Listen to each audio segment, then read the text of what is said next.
Good afternoon. This is Brendan Rubinoster from the National Weather Service in Sacramento with a weather briefing on this week's hot temperatures.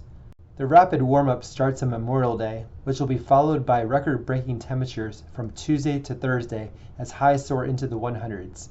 On Friday, low 100s are likely to continue over the northern Sacramento Valley, with a slight cool down around Delta-influenced locations.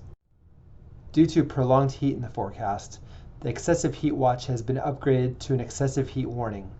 This will be in effect from 11 a.m. Monday through 7 p.m. Thursday for the Valley, Delta, and foothills. Daytime highs will peak in the low to mid 100s, with little overnight relief expected. With heat risk running up to dangerous levels, extended outdoor exposure will be hazardous, particularly to vulnerable populations. Be sure to stay hydrated, wear light clothing, and limit outdoor activities between the hours of 10 a.m. and 8 p.m. With such hot temperatures in the forecast, a number of records may be broken across the region on Wednesday and Thursday. In fact, there's a 15 to 25% chance that some all-time May records could be breached. With continued snowmelt off the mountains, area waters are cold and fast-moving.